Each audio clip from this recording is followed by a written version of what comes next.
Everybody in the welding industry has a lot to say. That's what I've learned. And that's exactly what we're doing today. We're going to be going through some of the funny and mean comments that you send to us so we could tell you how we feel.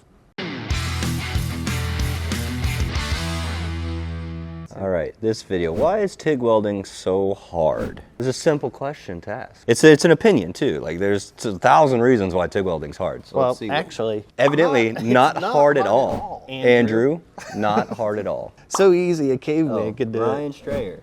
Thanks, Ryan. He worked for Geico for a stint. He still does. He's the caveman. Yuck. He said, yuck, you use that 17 on big stuff? That's all I got, man. I got a 17 torch and no water cooler, yeah. So. You gotta work with what you got sometimes, folks. Oh, this shrimp, dude. I don't know why you put the shrimp in here. Because we eat shrimp. Oh yeah, in the video we actually ate some shrimps.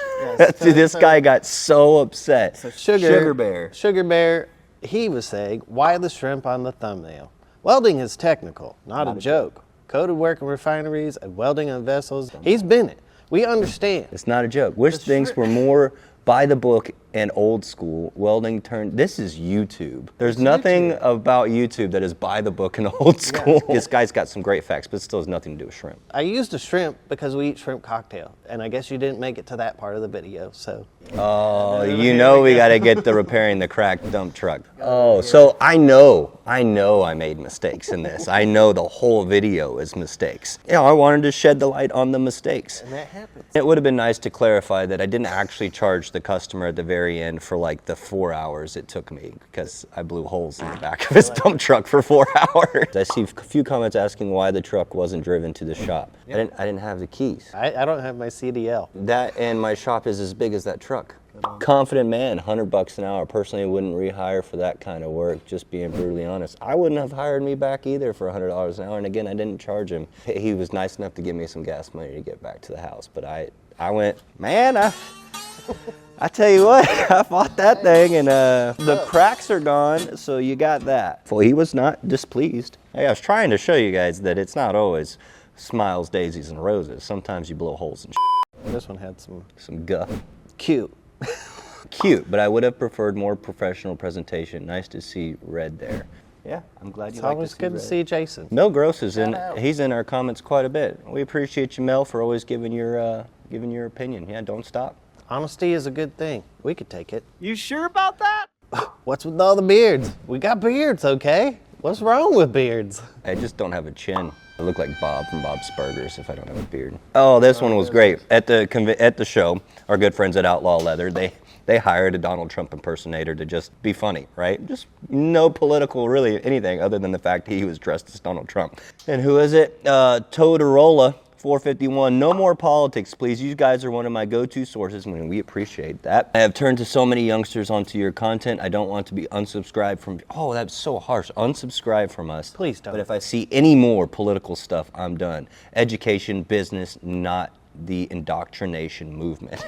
It was literally Donald, like a guy just going, yeah, don't mess with Texas, I'm Donald Trump. And that's not even a good Donald Trump impersonation, but that's all it was. And I mean, it was about the same. we won't do it anymore. We promise. Now let's see me get roasted a little bit. So I made a shop stool. You that thing up. I did. You learn from your mistakes, you fixed them, and it was finished at the end. Like notching and bending. I see it all the time. I see these dudes just vet picking. Well, I weld okay. Can I do a fab video? You actually can. sure could. Come on down. Show us what you got. We'll get you the metal, and we'll get you on camera. This one probably has some good ones in it. Sure. Everyone has an opinion about how to weld a root. So the video was teaching how to, and he said, learn how to work the rods and understand where you're putting that heat. Stick welding is an art form. Just over 30 years as a Boilermaker. Good man. 30 years.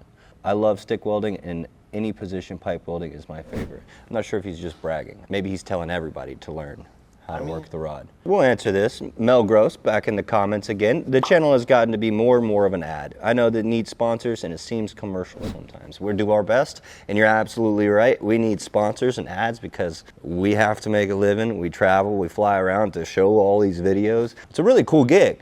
It is a cool gig, but Mel, you want to send me like, you know, maybe a plane ticket or two? Until then, Check out Outlaw Leather, Pasadena, Texas. And Lincoln Electric. Everlast, Aesop, Bomber Eyewear, Cayman Gloves. I really dislike how you guys think this is TikTok, spelt TikTok. Yep. Maybe y'all need to watch the parody of your videos. That was a couple days ago. I didn't see that parody. I but didn't am either. We not asked gonna- for it. I'm not gonna listen to Glitter Fart either. Yeah, your name is Glitter Fart. That pretty much says it all. But thanks for the comment.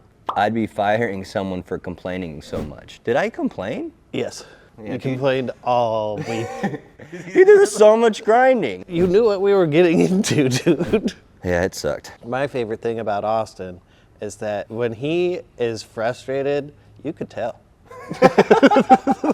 Oh, not sure why so many welders call the lead clamp a ground. There is no ground, just a lead and a stinger, just FYI. It does make sense. I guess it It makes that's good logic right there. Yeah, technically not in the ground at any point. I could literally hold it. Yeah. How do you get on the pipeline without a rig but still as a welder? You can go anytime you want. Yeah, you can show up and just be like, I'm a welder. They won't pay you much, probably at all. They actually probably ask you to leave. But no, actually, later, man. you pretty much have to test anywhere you go and have a truck, but there are some automatic jobs that you can be a welder without a truck. But you're gonna also have to be a welder and have a truck, because when that job's over, they're gonna want you to go weld. They pay you for your truck too, by the way. This is a good one.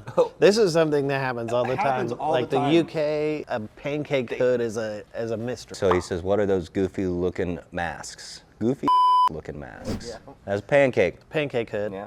Box over your eyes so the sun doesn't get in anywhere else, because typically you're working outside.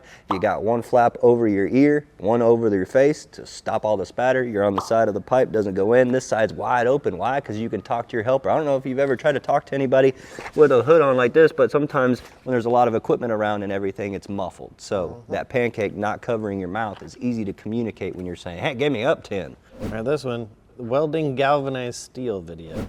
Just drink milk before and during after. He said drink milk before, during, and after, man. You just milked up the whole time. You better have a cow at home. You better be ready, dude. Your helper's got a milk jug, right? It's 10-hour days of welding in the sun, just drinking milk.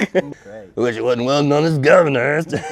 This fella said I competed for the 3M Clash of the Grinders. We're going to be doing that this year. We are. Yeah. We are. We're very excited to do it.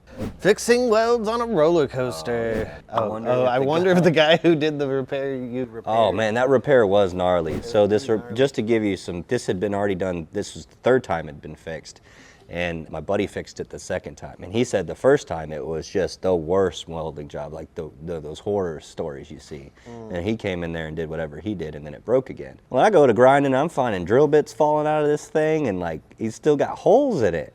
It was wild. That's my buddy too. I roasted him. I called him that day and was like, dude, what in the world did you do? I just found a drill bit in the beam. He was like, oopsie poopsie. As a professional repair welder for 24 years experience, I can say this was a good, oh thank God. I didn't know what I was getting into by that. Keep up the good work. Thanks, Jacob Miller, 6189. Way too thick to do TIG. Go stick, MIG, and flux core. I have TIG welded like all the way out 9 chrome pipe welds that the material is like 36 inches around and like 2.5 inches thick. You can TIG weld it all. Yeah. It's called a bevel, baby.